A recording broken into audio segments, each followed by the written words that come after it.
హరే కృష్ణ. అందరికీ భాగవతం క్లాస్ స్వాగతం. మనం 3వ స్కందం 31వ అధ్యాయంలో ఉన్నాం. సో, ఈ 31వ అధ్యాయంలో కొంత భాగాన్ని చూసుకున్నాం. సో ఎవరెవరు ఎటువంటి పరిస్థితుల్లో మళ్ళీ పుట్టాలి, ఎటువంటి శరీరంలోకి ప్రవేశించాలి, వాళ్ళకి ఆ ఎటువంటి కర్మలు ఈ జన్మలోకి వాళ్ళు అనుభవించాలి, ఇవన్నీ కూడా కర్మణ దైవ నేత్రేన. సో కర్మణ దైవ నేత్రేన భగవంతుడి యొక్క అంత ఆధ్వర్యంలో ఆ, భగవంతుడి యొక్క ఆజ్ఞానుసారం నడుస్తాయి అన్ని కూడా. ప్రతిదీ భగవంతుడు తెలియకుండా ఇక్కడ ఏది జరగదు. అండ్ భగవంతుడు ఏది కూడా అన్యాయంగా అధర్మంగా మనకి ఎటువంటి ఇబ్బంది గాని కష్టం గాని రానియడు.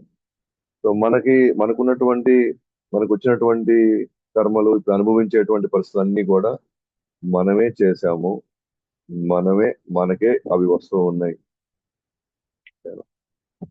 కాబట్టి మనం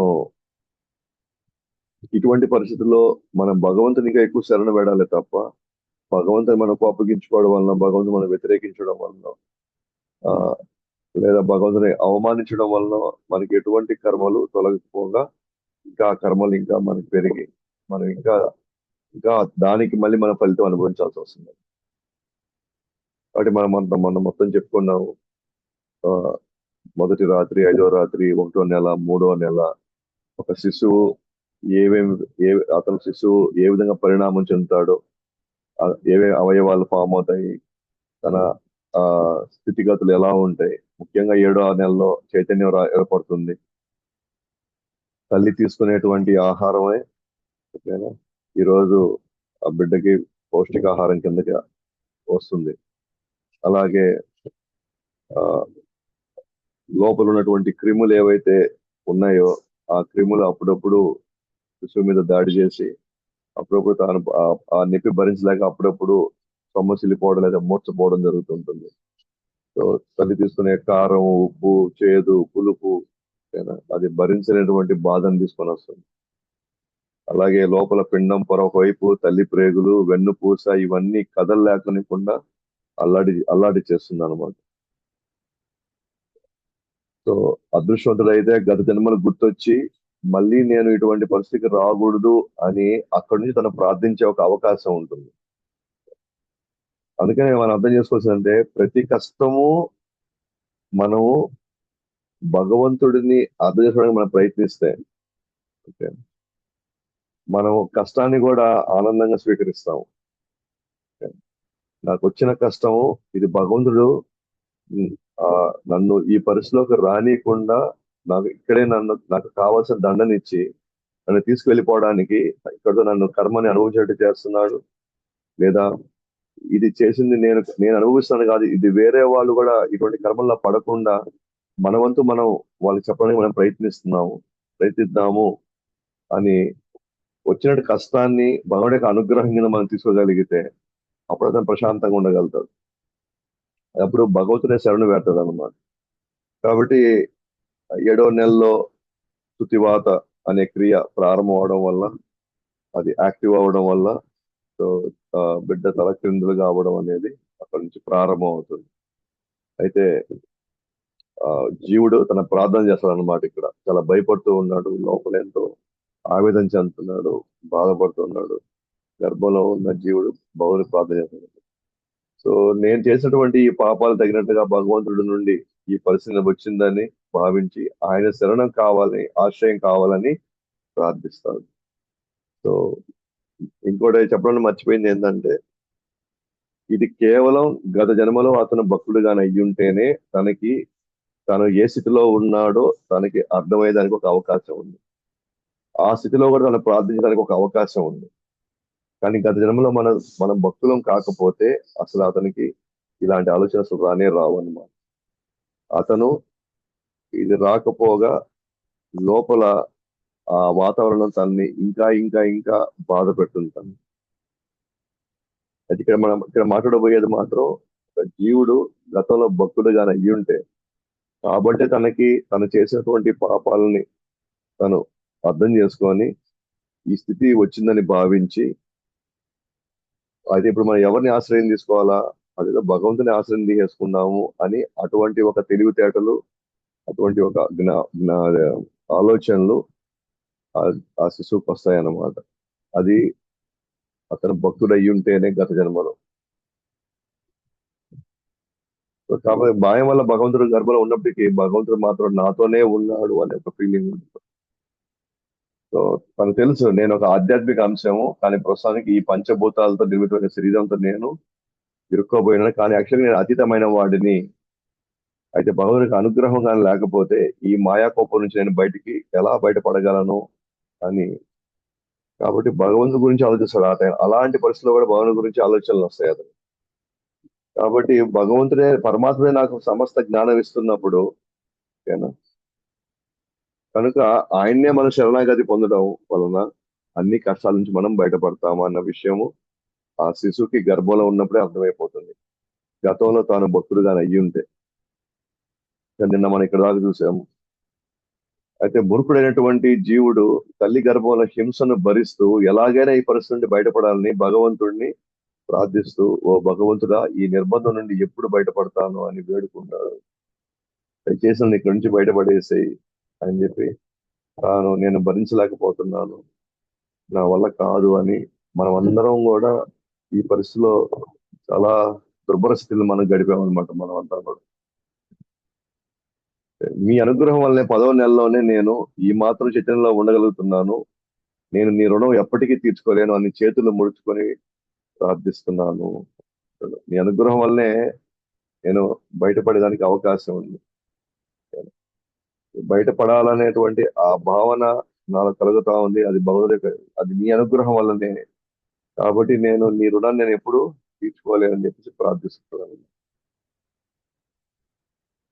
అయితే మా జన్మ నాకు ఈ అవకాశం దొరికింది, కానీ మిగిలిన జన్మల్లో ప్రభావాన్ని మాత్రం చూసి స్పందించేవాడిని. కానీ మానవ జన్మలో నా ఇంద్రియాలు మనసు నిగ్రహించుకొని మరి మన ఉద్దేశాన్ని నేను అర్థం చేసుకోగలను. భగవంతుడి అనుగ్రహం వల్ల సమస్తము నేను చూడగలుగుతున్నాను. ఇప్పుడు మిగిలిన జన్మల్లో ప్రభావాన్ని మాత్రమే నేను చూసి స్పందించేవాడిని. మిగిలిన జన్మల్లో ఏంటి, కుక్క, పంది, మిగిలిన జంతు జన్మల్లో నాకు ఇదంతా అర్థం చేసుకున్నంత అవకాశం నాకు లేదు. దీని మొత్తాన్ని అవగాహన చేసుకునే అవకాశం నాకు లేదు మిగిలిన జన్మలో. ఈ జన్మలో అయితే మానవ జన్మ నాకు దొరికింది. ఓకే, నేను చేసిన కర్మలే ఈ రోజు నాకు నా వెనకాల వచ్చాయి. కాబట్టి నేను ఎక్కువ ఆందోళన చెందకుండా, భయపడకుండా నేను భగవంతుని నేను శరణు వేడాలి అనేటువంటి ఆలోచనలు వస్తాయి. కానీ మిగిలిన జన్మలో నాకు ఇవేవి నాకు తెలియదు, నాకు అర్థం కాదు. అప్పుడు ఏం చేస్తాను, నాకు వచ్చిన కష్టానికి నేనేం చేస్తాను అంటే, నాకు వచ్చిన ప్రభావం ఏదైతే దానివల్ల వచ్చే ఫలితాన్ని చూసి దాని దగ్గర నేను స్పందిస్తాను అన్నమాట. ఇప్పుడు దాని దగ్గర స్పందించడం అంటే ఏంటి, ఇప్పుడు నాకు ఒక కష్టం వచ్చింది. భక్తుడైతే ఆ కష్టాన్ని, ఓకే నేను చేశాను, బహుశా అందుకే భగవంతుడు ఎవరో రూపంలో నాకు అందిస్తున్నాడు అనే పాయింట్ లో అప్పుడు ఆ మనిషిని మనం తిట్టుకోం. మనం ఎవరి వల్ల అయితే మనకి ఈ కష్టం వచ్చిందో ఆ వ్యక్తిని మనం అసలు దూషించాం మనం. ఎందుకంటే ఇతను తప్పేం లేదు, నాకు రావాల్సిన కర్మని ఇతని ద్వారా నాకు వస్తుంది అంతేను.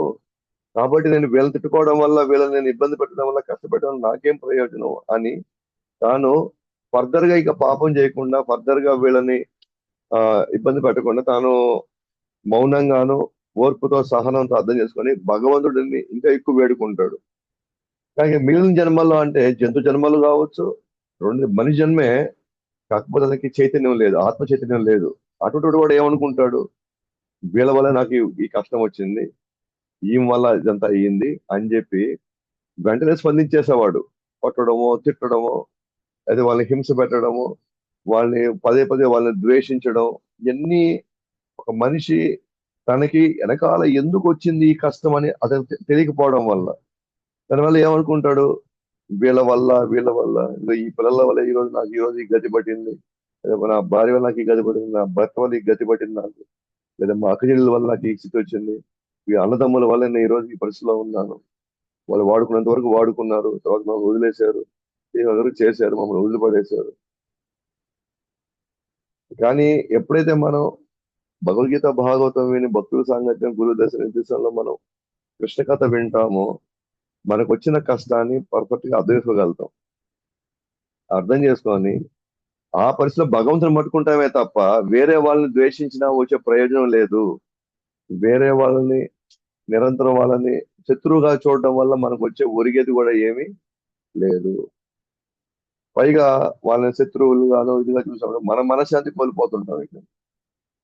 అందుకే అంటాడు, మిగిలిన జన్మల్లో ప్రభావం మాత్రమే చూసి, ప్రభావం ఏంటి, కష్టం మాత్రం చూసి వెంటనే స్పందించేవాడిని. కానీ మానవ జన్మలో నా ఇంద్రియాలు మనసుని నిగ్రహించుకొని మరియు ఉద్దేశాన్ని, మానవ జన్మ యొక్క ఉద్దేశాన్ని అర్థం చేసుకోగలను కాబట్టి భగవంతుని అనుగ్రహం వల్లే సమస్తం నేను చూడగలుగుతున్నాను. ఇదంతా భగవంతుడి దయ ఇదంతా. ఆ, కర్మ వచ్చినా భగవంతుడి యొక్క దయ అది. ఎందుకంటే నా కర్మ నేను అక్కడితో నేను కడుక్కునేస్తున్నాను నేను. ఆ కర్మ నేను అక్కడికక్కడితో నేను కడిగేసుకుంటున్నాను. మళ్ళీ దీన్ని నేను అనుభవించాల్సిన అవసరం లేదు. కాబట్టి భగవంతుడు ఏది ఇచ్చినా సరే నా మంచి కోసమే అనేటువంటి భావంలో భక్తుడు ఉంటాడు. అందుకే అతను ఎప్పుడు పీస్ఫుల్ గా ఉంటాడు. నేను గర్భంలో ఉండి బాధపడుతున్నప్పటికీ నేను బయటపడాలన్న కోరిక లేదు. ఎందుకంటే బయట ఉన్న దేవమాయ జీవుడి భ్రాంతిలోకి దింపి సంసారంలో కొనసాగేలా చేస్తుంది. ఇప్పుడు దాకా ఏమంటున్నాడు జీవుడు, లోపల చాలా బాధలు పడుతున్నాడు గర్భంలో. నేను లోపల నాకు ఎంత భయంకర పరిస్థితి ఉన్నా కూడా నాకు బయటపడాలన్న కోరిక లేదు. నాకు ఊళ్ళైతే నాకు ఈ గర్భంలోనే ఉండాలనిపిస్తుంది. నాకు ఈ గర్భంలోనే ఉండాలనిపిస్తుంది. ఎందుకంటే బయట ఇంతకంటే పెద్ద మాయ ఉందండి. ఏంటది? దేవమాయ. జీవుడిని భ్రాంతిలో దింపి మళ్ళీ సంసారంలో మళ్ళీ పెట్టేది పెట్టుకోండి లోపల బయటికి మళ్ళీ బయటపడితే. నా బయట మాయ కంటే లోపలే బెటర్ నాయన. అట్లీస్ట్ ఇక్కడ ఈ కష్టం వచ్చి వచ్చి వచ్చి వచ్చి నా ఫోకస్ ఓన్లీ కృష్ణుడి మీదే ఉంటుంది. ఇక్కడ భగవంతుడి మీద పొరవాను. అవును, నేను నరకం అయితే అనుభవిస్తున్నా, కానీ ఇక వేరే బాధ్యతలు ఏమి లేవు కదా. మనసు కృష్ణుడి మీదకే వెళ్తుంది. కనీసం కష్టం ఉన్నప్పుడల్లా భయపడుతూ బాధపడుతున్నా నా మనసు ఒకరి మీదకే వెళ్తుంది. కానీ ఈ గర్భం నుంచి నేను బయటకు వచ్చానా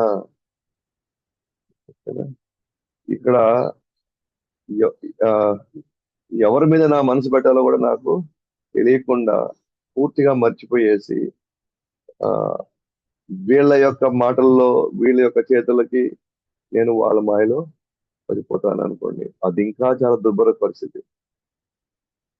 అది వీలైతే నేను లోపల ఉంటేనే మేలేమో అని, కానీ లోపల ఉంటే కష్టంగానే ఉంది, కానీ బయటికి వెళ్తే ఇంకా కష్టంగా ఉంది. అది లోపలగా ఉండటమే బెటర్ ఏమో అన్నట్టుగా ఆ జీవుడు తను ఆలోచిస్తున్నాడు. ఎస్పెషల్ బెస్ట్ ఎగ్జాంపుల్ మనకి ఎవరున్నారు? సుఖదేవ గోస్వామి. సుఖదేవ గోస్వామి తల్లి గర్భంలో 14 నెలలు ఉన్నారు.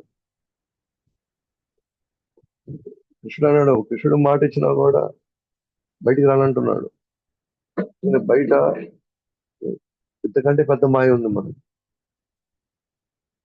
అందుకే ఆయన బయటికి వస్తే మళ్ళీ సంసారాలను పడేస్తారు స్వామి, నేను బయటికి రాను. వ్యాసుడు వీళ్ళంతా కూడా "ఓ తల్లి అంత రానైనా బయటికి రా, బయటికి రా, నేను బయటికి రాను. బయటకు వస్తే మళ్ళీ నాకు ఈ ఉద్యోగం, వ్యాపారం, ఈ పెళ్లి ఇవన్నీ చేసి పడేసి నన్ను మళ్ళీ లోపలికి నెట్టేస్తారు నన్ను" అని భగవంతుడు భరోసా ఇచ్చి, భగవంతుడు మాట ఇచ్చి భరోసా ఇస్తే గానీ ఆయన బయటికి రాల. లేదా జడభరతుడు కొడుకు మళ్ళీ మాంజనం ఎత్తిన తర్వాత, దిగ్గజనం ఎత్తిన తర్వాత, మాంజనం ఎత్తిన తర్వాత జడభరతుడు వాళ్ళ నాన్న ఇన్ని రకాలుగా నేర్పించాలని ప్రయత్నించినా సరే, శాస్త్రాలు నేర్పించాలి, బ్రాహ్మణంలో ఎటువంటి అనేక సాంప్రదాయాలు, అదే మనం ఆ ఆ, చేసే ఆచారాలు, పాటించే ఆచారాలు అన్ని కూడా నేర్పించాలని ప్రయత్నిస్తున్నాడు. కానీ జడభరతుడు నేర్చుకోవాలి. అసలు ఒక జడ వస్తువులాగే ఉండిపోయాడు. ఎందుకంటే మళ్ళీ దీంట్లో పడ్డామంటే ఇంక మళ్ళీ మనల్ని ఈ డైరెక్షన్ అయిపోమంటారు మనకి అని చెప్పి ఆయన ఓ చిట్ట చివరి దాకా మోగోడులాగే, పిచ్చోడులాగే ఉన్నారు. అదే ఇక్కడ జీవుడు కూడా బయటపడాలని ప్రయత్నించినా కూడా బయటకంటే లోపలే మేలేమో అనుకుంటున్నాడు. అంటే నిజమైన సరైనటువంటి జ్ఞానంలో ఉన్నటువంటి జీవుడు అతను. కావు నేను ఇక్కడే ఉండిపోయి నా మిత్రుడైన పరమాత్ముడి సహాయంతో నీకు శరణు వేడతాను. విష్ణు పాదాలు తలుచుకుంటే నేను ఇంకొక జన్మ తీసుకోను. భగవంతుడు నాకు లోపలే అవకాశం నేను ఎటువంటి ఉంటాను నేను. లోపల ఉన్న పరమాత్ముడు నా మిత్రుడు ఆయన సహాయం తీసుకొని నేను ఎటో విధంగా నేను శరణ వేడి అంతిమంగా నేను ఇంకా జన్మ లేకుండా చేసుకుంటాను. విష్ణు పాదాలను నేను తలుచుకుంటూ ఇది ఈ గర్భంలో గర్భావస్థలో ఉన్నటువంటి ప్రయాణం ఉంది చూసారా, ఇది భక్తుడైతే ఇలాంటి ఒక జర్నీ ఉంది అతను. భక్తుడు కాకపోతే అసలు ఇంత జస్ట్ లోపల కష్టం మాత్రమే తెలుస్తుంది, భయం బాధ మాత్రమే తెలుస్తుంది తప్ప అసలు ఈ మానవ ఉద్దేశం కానీ పరిస్థితిలో ఎందుకు వచ్చానో తెలుసుకోకుండా అక్కడే శిశువు రూపంలోనే ద్వేషము అన్ని కూడా లోపల కష్టాన్ని భరించలేక నానా రకాలైనటువంటి మాటలు పడుతుంటాడు. సో తర్వాత బయటకు వచ్చిన తర్వాత పరిస్థితి ఏంటి, గర్భం నుంచి బయటకు వచ్చిన తర్వాత పరిస్థితి ఇంక చెప్పాం కదా, అది భక్తుడిగానైతే సాధారణంగా బయటికి పడగానే కొంత కష్టపడినా ఎక్కడో దగ్గర మళ్ళీ ఆ చుక్కుర్తి వల్ల మళ్ళీ బస్సులోకి వచ్చే అవకాశం ఉంటుంది. ఇప్పుడు బయటికి రాగానే ఒక సాధారణ శిశువు బయటకు వస్తే తన ఏది పడుతుందో అది చెప్పేస్తున్నారు ఇక్కడ. అది వాళ్ళ గురించి మాట్లాడుతున్నారు. అంటే మనం చేసిన కర్మలు మనల్ని గర్భంలోకి తీసుకెళ్ళింది. అక్కడ సామాన్య ఒక జీవుడి గురించి మాట్లాడాడు. గర్భంలోకి వచ్చిన తర్వాత భక్త జీవుడి గురించి మాట్లాడాడు.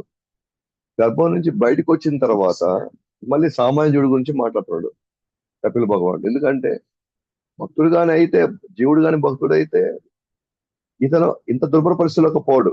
ఏది ఇప్పుడు మనం మాట్లాడుకోబోతున్నాం అన్నమాట ఇప్పుడు మనం. కానీ ఒక సాధారణ వ్యక్తి అయితే గతంలో అతను భక్తుడు కాకపోయి ఉంటే అతను ఎటువంటి ఒక పరిస్థితిలోకి వెళ్తాడో చెప్తున్నాడు. సో ఎటువంటి వాళ్ళంటే ఇప్పుడు మనమంతా ఇదే జర్నీ చేసాం. ఇప్పుడు మన గురించి ఏం మాట్లాడుతుంది, ఈ జన్మలో మనం కానీ సరైనటువంటి సాధన చేయకపోతే, సరైనటువంటి సేవా అవకాశం మనం తీసుకోకపోతే, వీళ్ళంత వరకు మనం భక్తుల సాంగత్యంలో ఉంటూ కృష్ణ కథ, మన సాధన, నామ జపము ఇవి చేసుకుంటూ ఉంటేనే మనకి మనం రక్షణలో ఉంటాము. ఎప్పుడు కూడా భగవుడి యొక్క అనుగ్రహంలో మనం ముందుకెళ్తూ ఉంటాం. కానీ అలా కాదనుకోండి, ఓకే, మనం ఒకవేళ మానజన్మ ఎత్తాల్సి వస్తే ఆ గర్భంలో మన పడే పాటలు, బయటకు వచ్చిన తర్వాత మన పడే పాటలు, అది మనకి ఇక్కడ వివరిస్తారు కపిల్ భగవాన్. సో అసలు 10 నెలల వయసులో ఆలోచనలో ఉన్నప్పటికీ సూతి మారుట అనే ఒక అకస్మాత్తుగా బయటికి నెట్టబడతాడు అనే గాలి వస్తుంది. ప్రార్థించాడు, భక్తుడైతే ప్రార్థిస్తున్నాడు, నాయన నేను ఇక్కడే ఉంటే మేలేమో అని. కానీ సాధారణ జీవుడైతే అవన్నీ ఆలోచించాడు. అసలు వాటి గురించి అవగాహన కూడా లేదు. మొత్తానికి లోపల తాను కూలిపోతున్నాడు, భయపడుతున్నాడు, ఆవేదన చెందుతున్నాడు. 10వ నెలలో ఒక గాలి లోపల నుంచి తన్నుకొని వస్తుంది అన్నమాట తల్లి గర్భంలో. దాన్ని ఏమంటారు అంటే సూతి మారుత అనే ఒక గాలి. మారుత అంటే గాలి కదా, మారుత సడన్ గా వస్తుందమ్మా, వచ్చి జీవుణ్ణి బయటికి నెడుతుంది. ఇందాక ముందు ఒక పదం వాడారు, సూతివాత అనే, అది కూడా గర్భంలోనే ఏం చేస్తుంది, శిశువుని తలకిందులుగా చేస్తుంది. అది కూడా గాలే. అది కూడా కాకపోతే అది లోపల ఉన్న వాతావరణంలో ఉన్నటువంటి శిశువుని తలకిందులు చేస్తుంది. ఓకే, కానీ ఇది మారుతా అంటే ఏంటిది ఇక్కడ, అది వచ్చి బయటికి నెట్టేస్తుంది గాలి. ఈ గాలి వచ్చి ఆ విధంగా అతి కష్టం మీద బయటికి వచ్చేటప్పుడు ఊపిరాడని పరిస్థితుల్లో భయంకరమైన ఆవేదనకు గురి కావడం వల్ల గతంని మర్చిపోతాడు. అతి కష్టం మీద బయటికి వచ్చేటప్పుడు ఊపిరాడని పరిస్థితుల్లో భయంకరమైనటువంటి భయానికి, నొప్పి. ఓకేనా? అంటే ఆల్రెడీ లోపల ఆ, ఈ క్రిములు అవి ఇవి ఇవన్నీ కూడా వాడు అతని మీద దాడి చేసి అతను ఆల్రెడీ చాలా ఉమ్, తన మనసంతా కూడా దాని గురించి మాత్రమే ఆలోచిస్తా ఉంది. నొప్పి, మంట, ఇవన్నీ ఆలోచిస్తా ఉంది. అటువంటి పరిస్థితుల్లో మళ్ళీ అతన్ని బయటికి లాగుతున్నారు. ఒక ఊపిరాడని పరిస్థితికి వెళ్ళిపోతుంది. ఆవేదనకి గురవుతున్నాడు. అంత టార్చర్ లో గతం మర్చిపోతాడు.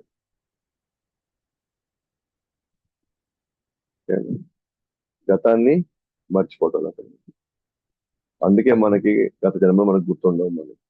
కానీ గర్భంలో ఉన్నప్పుడు గుర్తున్నాయి, బయటికి రాగానే గుర్తుండవు. ఎందుకంటే ఇంత భయంకరమైన వాతావరణంలో తను రోజు కష్టం అనిపిస్తా ఉంటే ఆ కష్టం గురించి తలుచుకుంటాడే తప్ప ఆ, తన భవిష్యత్తుకు తన తన ముందు జరిగినటువంటి అవేవి కూడా తనకు గుర్తుండదు. తన పూర్వం చేసిన ఏది తనకు గుర్తుండదు, ఇంకా మొత్తం మర్చిపోతాడు. చూడండి, మలమూత్రాలు, రక్తము తడిసిన జీవుడు ఆ, దానిలో నుంచి పుట్టిన పురుగు వలె కనిపిస్తాడు. అంటే ఆ మలమూత్రాల నుంచి ఒక పురుగు పుట్టింది, ఒక జీవుడు పుట్టాడు అన్నట్టు కనిపిస్తుంది. అంటే అలాంటి ఒక స్థితిలో సో, వాళ్ళు మనల్ని బయటికి తీస్తారు అన్నమాట. సపోజ్ మనకి ఇచ్చేటప్పుడు వాళ్ళు అందరు నీట్ గా చేసి మనకి ఇస్తున్నారు. బట్ చూస్తే ఇంత భయంకరంగా ఉంటుంది. అప్పుడే తను భూమి మీద పడ్డాడు. అప్పుడు భూమి మీదకి వచ్చాడు, అంటే అసలైన భూ ప్రపంచంలోకి వచ్చాడు. రావడమే గతాన్ని మర్చిపోయాడు కాబట్టి ఇంకా అజ్ఞానంలోకి ప్రవేశించాడు. ఇంకా తనకు తెలియదు ఎందుకు వచ్చాను, ఏం చేస్తున్నాను, ఏం చేయాలి, ఇవన్నీ అసలు మానవ యొక్క ఉద్దేశం ఏంటి అతనికి ఏం తెలియదు అన్నమాట. సో తనకి ఫస్ట్ నేర్పించాల్సింది, జ్ఞానం ఇవ్వాల్సిన తల్లిదండ్రులు. తనకి గురువు కంటే ముందర ఆ తల్లిదండ్రులు గర్భధాన సంస్కారంతో పుట్టిన తర్వాత మిగిలిన సంస్కారాలు చేస్తేనే అతను కొద్ది కొద్దిగా జ్ఞానంలోకి వస్తాడు.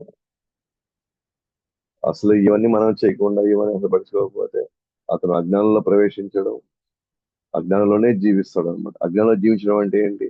నేను శరీరాన్ని మాత్రమే చూసుకోవడం, నేను శరీరం మాత్రమే అంతిమ లక్ష్యం. ఈ శరీరం కోసం తన జీవితం అంతా కష్టపడడమే అసలు జీవిత యొక్క ఉద్దేశం అని ఇంకా దాంట్లో ప్రయాణిస్తాడు. దాంట్లో ప్రయాణించాడు అంటే ఇంకా మనశ్శాంతి కోల్పోయినట్టే. ఇంకా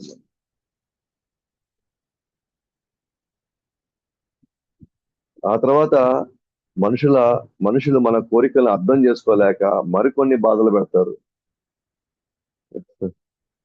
మనుషులు మన కోరికలను అర్థం చేసుకోలేక మరికొన్ని బాధలు పెడతారంటే ఎట్లా అంటే, ఇప్పుడు మనం చూస్తుంటాం వాళ్ళ నెలల బిడ్డలు, ఒక నెల 2 నెలలు అంతా కూడా వాళ్ళు టక్కున ఏడ్చేస్తారు. వాళ్ళు టక్కున ఏడ్చేస్తే మనం అర్థం చేసుకుంది ఏంటి అని అంటే, మేబీ ఆకలి వేస్తుందేమో అని మనకు జనరల్ గా వచ్చే ఫీలింగ్. ఎందుకంటే మళ్ళీ పాలు పట్టేస్తే ఆకలి తెస్తే మళ్ళీ పడుకుంటాడు, లేకపోతే మనల్ని డిస్టర్బ్ చేయకుండా తాను ప్రశాంతంగా ఉంటున్నాను. కానీ యాక్చువల్గా తను ఎందుకు ఏడుస్తుందో ఎవరికి తెలియదు. ఇప్పుడు కూడా మనం 30% 40% మాత్రం మనకు తెలుసు. అదేంటి, మన తల్లులు చెప్పారన్నమాట. వాళ్ళ అనుభవంలో వాళ్ళ తల్లులు చెప్పారు, "ఈ బిడ్డ ఈ విధంగా ఉన్నాడంటే ఏదో ఏదో ఈ విధంగా జరిగి ఉండొచ్చు" అని. కానీ లోపల తనకి ఏం జరుగుతుందో, ఓకేనా, లోపల యాక్చువల్ అతనికి ఏం కష్టం వచ్చిందో ఎవరికి తెలియదు. ఆల్రెడీ అతను ఆ కష్టంలో ఉంటే మనం అర్థం చేసుకోలేక మనం ఇంకోటి బాధలు పెడతాం అన్నమాట. ఓకేనా? సపోజ్ అతను ఏడుస్తున్నాడు అనుకోండి. ఓకే, తన ఆకలి మీద ఏడుస్తున్నాడు, ఉదాహరణ చెప్తున్నాను. ఆకలి మీద ఏడుస్తున్నాడు. మనమేదో అరే పొట్ట నొప్పి వచ్చిందేమో, పొట్ట నొప్పి వస్తే ఇట్లా ఏడొస్తారు అని మనం రాంగ్ డైరెక్షన్ పడింది అనుకోండి. ఆల్రెడీ అతను ఆకలితో అలమటిస్తూ బాధపడుతుంటే మనం వెళ్ళి ముందేస్తాం అనమాట. కానీ అతనికి అతనికి కడుపు నొప్పి ఏం లేదు అతనికి. కానీ మన అనుభవంలో గతంలో ఎక్కడో వాళ్ళు ఈ విధంగా వాళ్ళు ఏడ్చారంటే వాళ్ళకి ఏదో లోపల చాలా ఇబ్బందికరమైనటువంటి కడుపు నొప్పి వచ్చినట్టుంటది అనేది. అంటే ఆల్రెడీ ఒక బాధపడుతుంటే మళ్ళీ ఇంకో బాధ మళ్ళీ అట్లాగా. అసలు అతను లోపల ఏం జరుగుతుందో ఎవరికి ఏం తెలియదు. అతను మాత్రమే ఆ బాధ అనుభవించాలి. చెప్పుకోలేడు బయటికి.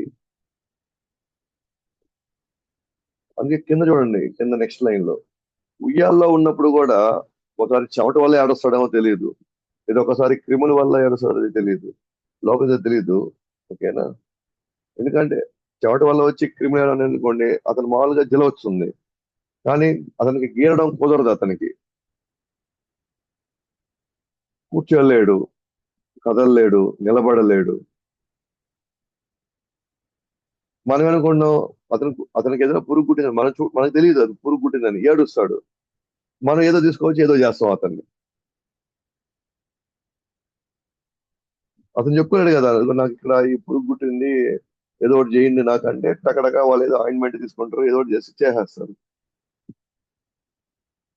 అంటే ఒక పక్క శారీరకంగా బాధపడుతున్నాడు, చాలా ఇబ్బంది పడుతున్నాడు. ఆ అసలు ఎందుకు బాధపడుతున్నాడో మనం తెలుసుకోలేక మనం ఇచ్చే ట్రీట్మెంట్లన్నీ అది ఇంకా బాధలు తీసుకొస్తుంది అతన్ని. అది అప్పుడప్పుడు చిన్న చిన్న ఈగలు, దోమలు, పురుగులు పుట్టినప్పుడు అజ్ఞానంలో బిగ్గరగా ఏడుచేస్తాడు అతను. కానీ ఎందుకు ఏడుస్తాడో మనకు తెలియదు. కానీ నొప్పిని మాత్రం భరిస్తున్నాడు. అంటే కేవలం గర్భంలో ఉన్నప్పుడు నొప్పే కాదు, బయటికి వచ్చినప్పుడు కూడా తను బాధలే పడుతున్నాడు. అసలు ఇన్ని రకాల బాధల్లో ఒకసారి పెద్ద వామిటింగ్ చేసేసుకుంటాడు. ఓకేనా? సో మోషన్ రకరకాలుగా వస్తూ ఉంటుంది. అర్ధరాత్రి లేహేస్తాడు, అపరాత్రి లేహేస్తాడు, ఏం తెలియదు. కానీ మొత్తానికైతే తాను మాత్రం బాధలే పడుతున్నాడు.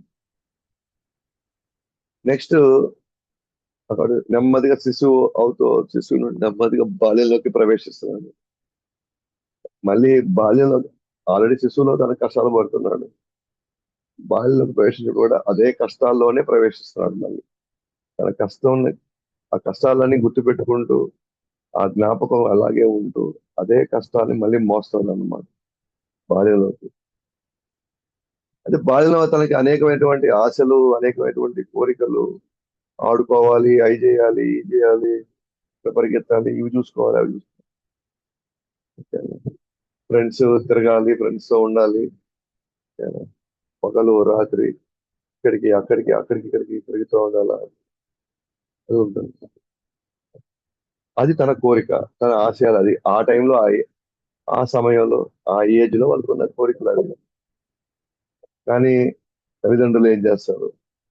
ఏ అది చేయకూడదు, ఇది చేయకూడదు, ఇలా ఉండకూడదు, అలా ఉండకూడదు, అది దడ దడ దడ దడ దడ. అప్పటికి తన కష్టమే ఫీల్ అవుతున్నాడు మళ్ళీ. ఎందుకు మార్కులు తగ్గినాయి, ఎందుకు నువ్వు అంటే ఆడుకుంటున్నావు, ఎందుకు నువ్వు ఇటు చేస్తున్నావు, ఎందుకు నువ్వు అటు చేస్తున్నావు, అది కరెక్ట్ కాదు, ఇది చేసుకో, అది చేసుకో, ఇది చేసుకో. అంటే తన దృష్టిలో, తన భావంలో నుంచి, ఆ బాలుడి యొక్క భావం చూసి తను అప్పుడు కూడా ఏంది ఏంది తలకాయనేది, ఏంది కష్టం, ఏంది నాకు ఎందుకు ఇది. సో మళ్ళీ ఎంతమంది 10th క్లాస్ వరకు అది కష్టమే, చదువు అని మనకి ఎప్పుడెప్పుడు కాలేజీకి వెళ్ళిపోవాలి, ఎప్పుడెప్పుడు కాలేజీకి వెళ్ళిపోవాలా అనుకున్న సందర్భాలు ఎక్కువ ఉన్నాయి. ఎందుకంటే ప్రతిదీ ఒక డిసిప్లిన్, ఒక రిస్ట్రిక్షన్ ఉన్నప్పుడు మనకి రాను రాను రాను నిస్సహాయత పెరిగిపోతుంది లోపల. తెలియనటువంటి ఒక ఆవేదన ఉంటుంది అన్నమాట. అబ్బా, ఒకసారి ఈ స్కూల్ నుంచి బయటపడిపోతే మనం ఎవరు పట్టించుకోరబ్బా, మనం ఫ్రీగా ఉండొచ్చు, మనం ఏది కావాలి ఎప్పుడు కావాలంటే అప్పుడు వెళ్ళొచ్చు. మన పేరెంట్స్ అదే చెప్తారు కదా, ఎటువంటి 10th క్లాస్ చాలా తర్వాత మన ఇష్టం, ఫ్రీ, ఇంకా హ్యాపీ. మొత్తానికి వాళ్ళు కూడా వెయిట్ చేస్తుంటారు మాట 10th క్లాస్ చెప్పడం. కానీ ఇంటర్మీడియట్ కోసం ఇంకా అంతకంటే దారుణం ఉంది మళ్ళీ. ఆ తర్వాత ఇంకా బీటెక్ అని ఎంటెక్ ఇంకా పోయే కొంది ఇంకా ఇంకా ఇంకా ఇంకా భారం పెడుతుందే కానీ ఎక్కడ ఉండదు. ఆ తర్వాత ఉద్యోగం, ఆ తర్వాత పెళ్లి, ఆ తర్వాత పిల్లలు, ఎక్కడ ఫ్రీ అయ్యాడు? ఎక్కడ తను అనుకున్నట్టుగా జీవించగలిగాడు?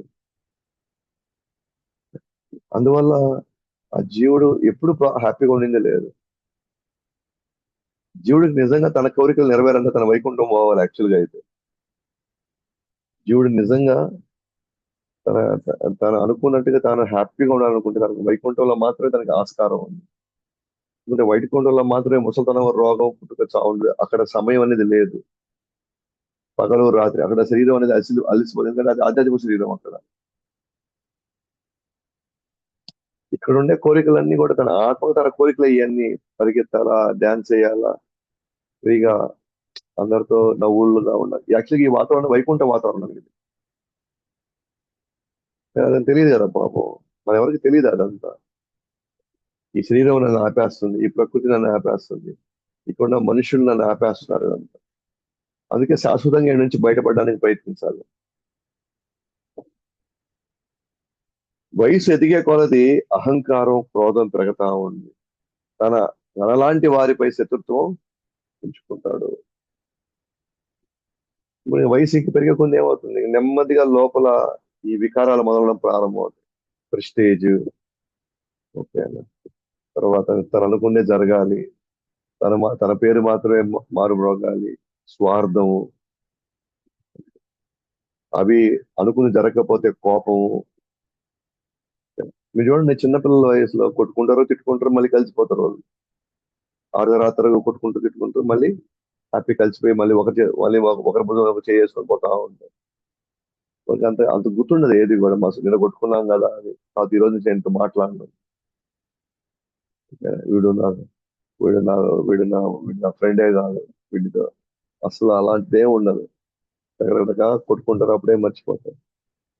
కానీ వయసు పెరిగే కొంది ఏం జరుగుతా ఉంది? స్వార్థం, అహంకారం, నేను మాత్రమే, నేనే ఇక్కడ నేను నేను మాత్రమే జీవించాలి అని. ఆ స్వార్థం వల్ల ఇవన్నీ అహంకారం పెరిగిన తర్వాత ఇప్పుడు అలాంటప్పుడు అందరికి అలాగే ఉంటది కదా. మిగతా వాళ్ళకు కూడా అదే అహంకారం ఉంది, వాళ్ళకు కూడా అంతే క్రోధం ఉంది, అంతే స్వార్థం ఉంది.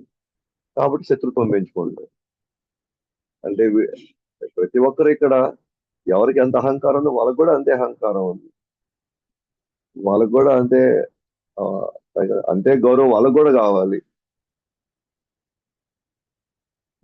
కాబట్టి మనం ఏం చేస్తాం? శత్రుత్వాన్ని పెంచుకోండి. ఎందుకంటే అతను నేను చెప్పి వినలేదు కదా, కాబట్టి అతను నా శత్రువే.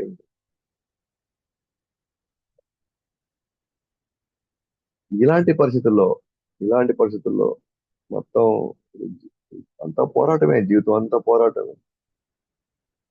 వయసు పెరిగే కొంది శత్రువులు పెరుగుతా ఉంటారు.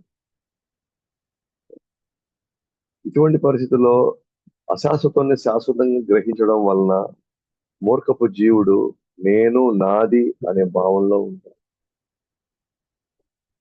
అశాశ్వతాన్ని శాశ్వతం అనుకుంటున్నాడు. అతను శాశ్వతం అనుకున్నాడు కాబట్టి కావాల్సినంతా సమకూర్చుకుంటాడు. ఆ మూర్ఖపు జీవుడు సమకూర్చుకున్నంత ఇది నాది, నేను, నా వల్లనే అనే భావంలో ఉంటాడు. కాలక్రమంలో శరీరంకు సంబంధించినటువంటి నిర్ణయాలు తీసుకుంటాడు. సో నేను నాది అంటేనే మనం చూసుకోవాల్సింది శరీరానికి సంబంధించినటువంటి నిర్ణయాలు తీసుకుంటున్నాం. ఆ శరీరానికి సంబంధించిన నిర్ణయాలు తీసుకున్న ప్రతి నిర్ణయం దానివల్ల వచ్చే ఫలితము మనకి కర్మలు పెంచుకుంటానే వెళ్తుంది. ఆత్మకు సంబంధించినటువంటి కర్మలు చేసుకుంటూ పోతే మనకి ఏ కర్మ మనకి అంటుకోదు. కానీ శరీరానికి సంబంధించినటువంటి కోరికలు మనం తీర్చుకునే కొంది మనం ఇంకా సమస్యల్లోకి వెళ్తూనే ఉంటాం. ఇంకా ఎవరైతే మనం అందరం వింటూ ఉన్నామో ఇదంతా పరమ సత్యం. ఇదంతా ఇదే జరుగుతూ ఉంది, ఇదే జరుగుతుంది కూడా. మనం భక్తి చేయకపోతే, మనము హరినామం, కృష్ణ కథ, భగవంతుడి యొక్క భక్తుల సాంగత్యంలో భగవంతుడి సేవలో ఉండకపోతే ఇది జరుగుతూ ఉంది, జరుగుతూ ఉంది, ఇది జరిగే తీరుతుంది. ఓకేనా? ఇక్కడ నేను భారతదేశంలో పుట్టాను కాబట్టి, లేదా నేను పలానా మతంలో పుట్టాను కాబట్టి, పలానా బాగా వసతి ఉన్న కుటుంబంలో పుట్టాను కాబట్టి, నేను పలానా కులంలో పుట్టాను కాబట్టి, పలానా మతంలో పుట్టాను కాబట్టి, ఇక్కడ ఏవి పనికిరావు ఇక్కడ. అందుకే నేను పదే పదే కూడా చాలా సందర్భాల్లో డిస్కషన్ లో కూడా చెప్తూ ఉంటాను. ఓకేనా? మనము వాళ్ళు వచ్చారో వీళ్ళు వచ్చారోనో, వాళ్ళ వాళ్ళ ముందు వీళ్ళ ముందు మన ఏదో ప్రెస్టేజ్ కి వెళ్ళి, లేకపోతే ఎవరెవరికో మనం ప్రాముఖ్యత ఇచ్చి, వాళ్ళ ఏదో మనం చేసిన వాళ్ళు ఏదో కొద్దిగా ఆ టైంకి వాళ్ళు ఏదో ఆనందంగా ఉంటారనో, లేదా ఆ పరిస్థితుల్లో వాళ్ళు ఏదో మనల్ని చూసుకుంటారో, లేకపోతే వాళ్ళు మనల్ని గౌరవించుకుంటారో అని ఆ తాత్కాలికమైనటువంటి ఆ యొక్క దాని కోసం మనం జపం గాని వదిలేస్తే, మనం పొందింది చాలా తక్కువ, అనుభవించబోయేది చాలా ఎక్కువ.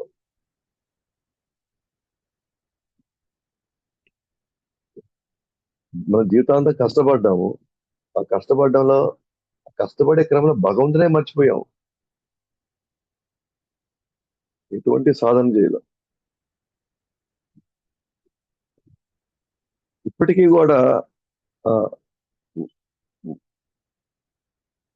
వాళ్ళందరూ బంధువులు, స్నేహితులు అంతా కూడా నే అంటే నన్ను మంచోడు అనుకోవాలి, నేను బాగా చూసుకున్నాను వాళ్ళు అనుకోవాలి, వాళ్ళని తృప్తిపరచాలి అనుకోవాలి. ఎస్, ఖచ్చితంగా అనుకోవడం తప్పేం లేదు. డెఫినెట్ గా మనం వచ్చిన వాళ్ళని బాగా చూసుకోవాలి, ఉన్న వాళ్ళని మనం ఉన్నంత మనం బాగుండాలి. కానీ జపం వదిలేసి కాదు, మన సాధన వదిలేసి కాదు,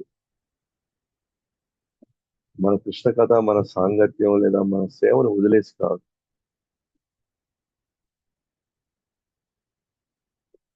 సరే, వాళ్ళు అనుకున్నారు జీవిత కాలంలో, వాళ్ళు మిమ్మల్ని అనుకున్నారు, మా అమ్మకు మించిన అమ్మ ఇంకోటి లేడు, మా నాన్నకి మించిన నాన్న ఇంకోటి లేడు, ఇలాంటి స్నేహితుడు ఇంకోటి లేనే లేడు, లేకపోతే ఇలాంటి ఒక యజమాని ఇంకో లేడు.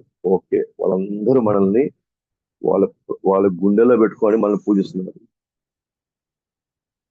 నేను జపం చేయాల, నేను సాధన చేయాల, నేను ఈ నరకంలోకి వెళ్ళబోతా ఇప్పుడు నేను మళ్ళీ. అంటే వాళ్ళు మెచ్చుకోవడం వల్ల, వాళ్ళు గౌరవించడం వల్ల నా స్థితిగతులు మారు. వాళ్ళ ముందు నా పరువు కాపాడుకోవడం కోసం ఆ, నేను నా యొక్క భక్తిని, నా యొక్క సాధనని నేను మర్చిపోయానంటే, వీళ్ళెవరు నన్ను ఈ ఈ గర్భావస్థ వీళ్ళెవరు నా దగ్గర ఉండరు వీళ్ళు. నాకు జీవుడు అన్నాడు కదా, నా గర్భావస్థ నాకు పరమాత్మ తప్ప ఇంక నాకు ఎవడు ఇక్కడ లేడు నా దగ్గర.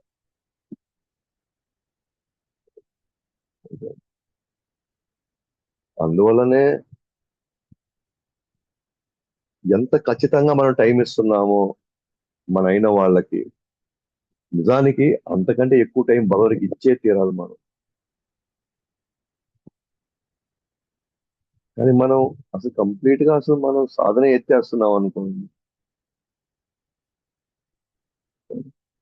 దెన్ ఆ పరిస్థితిలో ఎవరు వచ్చి మనం చూసుకుంటున్నారు, ఆ పరిస్థితిలో ఎవరు వచ్చి మనల్ని మన బాధను ఎవరు దాన్ని షేర్ చేసుకుంటారు ఆ టైంలో.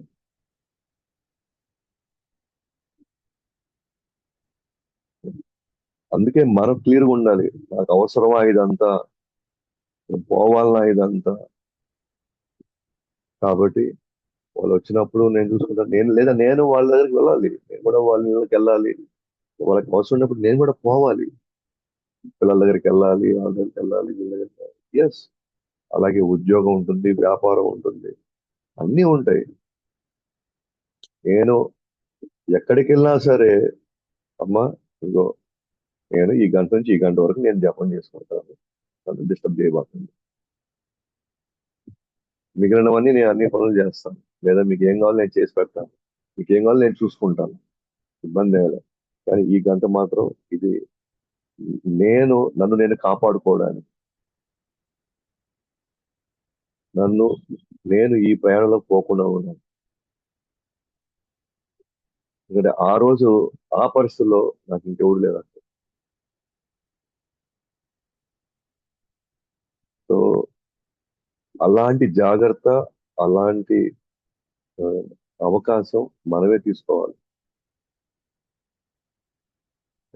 వాళ్ళు ఏమనుకుంటారో, వీళ్ళు ఏమనుకుంటారో, వాళ్ళు ఏం చేస్తారో, వీళ్ళు ఏం చేస్తారో అని కానీ అనుకోని మనం సాధన కానీ పక్కన పెట్టాము. సో కపిల భగవాన్ చెప్పినట్టుగా this is the journey I have to, అంటే మనకు ఆల్రెడీ తెలుసు ఇది మన జర్నీ. మనం నమ్మినా నమ్మకపోయినా, మనం పట్టించుకున్నా పట్టించుకోకపోయినా, ఇది మన జర్నీ. అందువల్ల నో కాంప్రమైజ్ ఇన్ మై సాధన. నా సాధనలో నేను కాంప్రమైజ్ కాను. జపం చేయడానికి వేరే వాళ్ళని చూసుకోకుండా ఉండాలా, చూసుకోవాలి, దానికి సంబంధమే లేదు. మనం నిద్రపోతున్నాం, నిద్రపోయేప్పుడు వాళ్ళని పట్టించుకుంటున్నాం మనం, లేదా నిద్ర కూడా మేలుకొని వాళ్ళు రోజు కంటి కనిపెట్టుకొని నిద్ర కూడా వదిలేసుకొని మనం వాళ్ళని చూసుకుంటున్నావా? మరి నిద్రపోతూ నేను వాళ్ళు చూసుకుంటున్నప్పుడు, నిద్రపోతూ కూడా నేను వాళ్ళని చూసుకుంటున్నాను. మరి నేను జపం చేసిన కూడా వాళ్ళని నేను చూసుకోవచ్చు కదా. నేను భగవద్గీత భాగవతం చదువుతూ కూడా నేను వాళ్ళని చూసుకోవచ్చు కదా.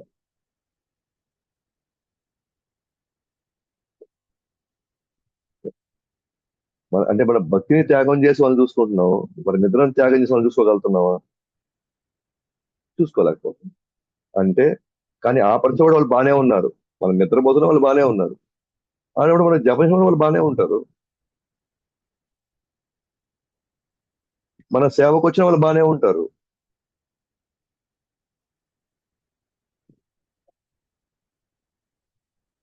మన భక్తి, మన సాధన, మన సేవ దేనికి అడ్డంకి కాదు.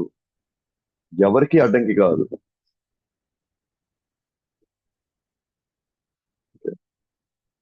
ఎవరికి అడ్డంకి కాదు.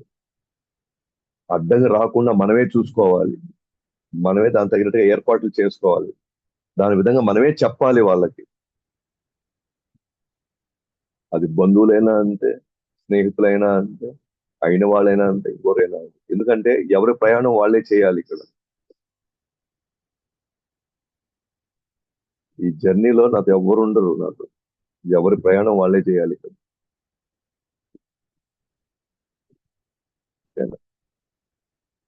సో ఇంత దారుణ పరిస్థితిని అనుభవించాల్సిన అవసరం అయితే నాకైతే లేదు.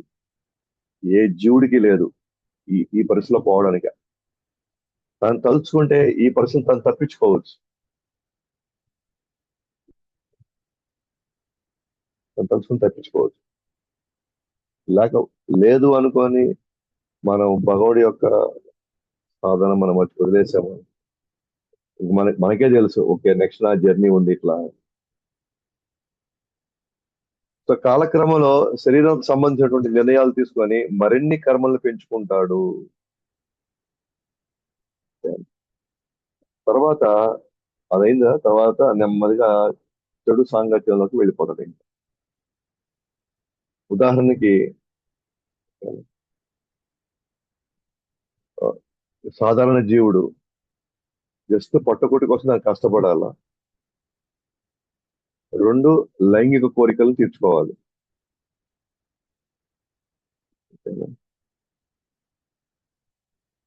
సో ఎప్పుడైతే పొట్టకూటి కోసం అదుపు తప్పినా సరే, అంటే దానికి మించి లేదు, నేను ఇంకా సేకరించాలి, నేను ఇంకా సేకరించాలి, నేను ఇంకా సేకరించాలి అని అనుకున్నా,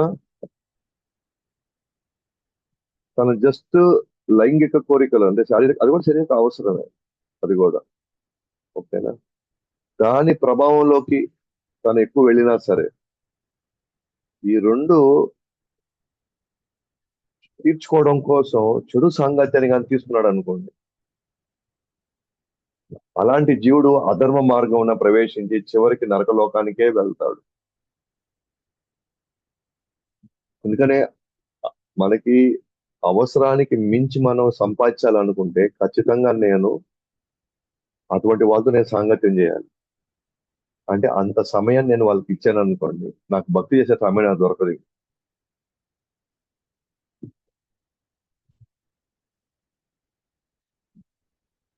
అప్పుడు అంటే అవసరానికి మించి నేను సంపాదించాను అంటే నేను ఇక తప్పుడు మార్గంలో సంపాదించాల్సిందే.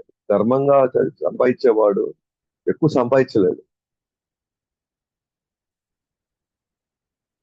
కానీ అవసరానికి మించి సేకరించడం అంటే అర్థం ఏంటి అని అంటే నేను అవసరానికి మించి నేను తప్పులు చేయాల్సిందే.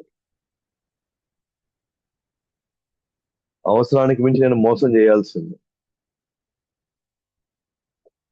న్యాయంగా, నీతిగా, ధర్మంగా సంపాదిస్తే మనకి ఏ రోజుకి ఆ రోజుకి అవసరాలకి లేదా ఎమర్జెన్సీకి కొంత డబ్బులు మాత్రమే సేకరించగలం.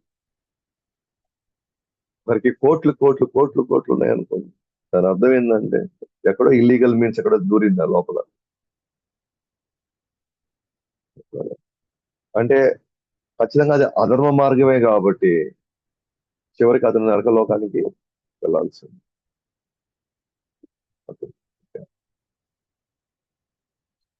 ఆ సాంగత్యంలో మంచి గుణాలని పోగొట్టుకుంటాడు.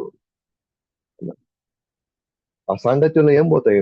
మనలో ఆల్రెడీ ఉన్న మంచి గుణాలన్నీ పోతాయి. ఓర్పు, సత్యము, దయ, క్షమించడము, బుద్ధి, తెలివితేటలు, పేరు ప్రతిష్టలు అన్ని పోతాయి దాంతో పాటు. అంటే చెడు సాంగత్యం అంటే ఏంటి అని అంటే ఒక మాటలో చెప్పాలంటే కపిల్ భగవాన్ చెప్పాము, ఆత్మ జ్ఞానం లేని వాళ్ళతో సాంగత్యం చేయడం అంతా చెడు సాంగత్యం.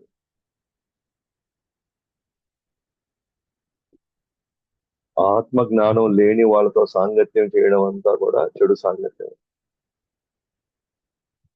ఆత్మ జ్ఞానంలో ఉన్నవాడు ఎప్పుడు కూడా అధికంగా సంపాదించాలని అవసరానికి సంపాదించుకుంటాడు. అధికంగా సంపాదించాలా, వేరే వాళ్ళని ఇబ్బంది పెట్టానా, మనం వాళ్ళని మోసగించాలా, అది చేయాలి ఇది చేయాలి, అసలు ఆలోచనలు రావద్దు. అటువంటి సాంగత్యంలో ఉంటే మనకు కూడా ఆలోచనలు రావు. ఎందుకంటే ఆత్మ చైతన్యం కలిగిన వాడు ఎప్పుడు భగవంతుడి లక్ష్యంగా పెట్టుకుంటాడు.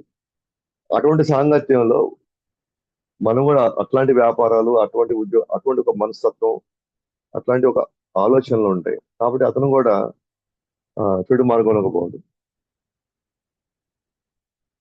ఆత్మ జ్ఞానం లేనటువంటి సాంగత్యం అంతా చెడు సాంగత్యం.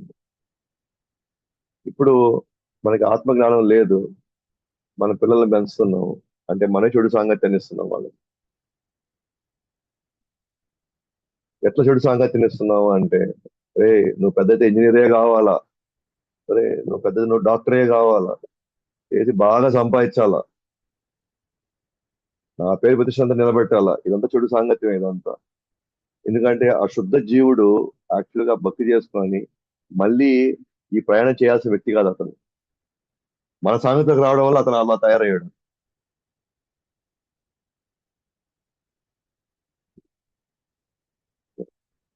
మంది కులం మంది, మంది మతం మంది, ఓకేనా, ఇదంతా మంది, ఇదంతా ఏది చెప్తే జరగాలి ఇక్కడ. ఇదంతా చెడు సాంగత్యం ఇదంతా. చెడు సాంగత్యం అంటే సిగరెట్లు నేర్పించడం, మందు కొట్టడం, అది కాదు చెడు సాంగత్యం అంటే. అసలు ఆత్మ, వాళ్ళు ఆత్మస్థితిని మర్చి వాళ్ళు కేవలం శరీరం అనే భావంలోకి తీసుకెళ్ళడం కూడా చెడు సాంగత్యం.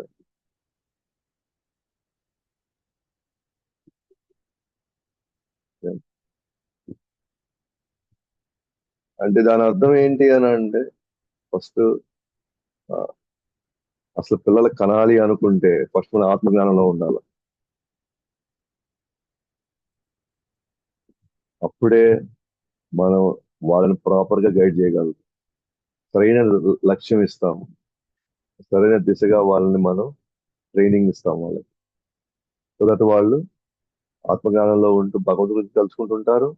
రెండు, ఇక్కడ మంచి వ్యక్తులుగా మంచి స్థానం పొందిన వాళ్ళ 10 మందికి మేలే చేస్తారు వాళ్ళు. సో కపిల భగవానుడు ఇచ్చినటువంటి జర్నీ ఇంకా ఉంది చాలా. లాస్ట్ భాగం రేపు చూసుకుంటాం. సో జర్నీ ఒక జీవుడిని ఎలాంటి స్థితి నుంచి ఎలాంటి స్థితికి తీసుకెళ్లిపోతున్నాడు, ఎలాంటి పరిస్థితిలో పడుతున్నాడు.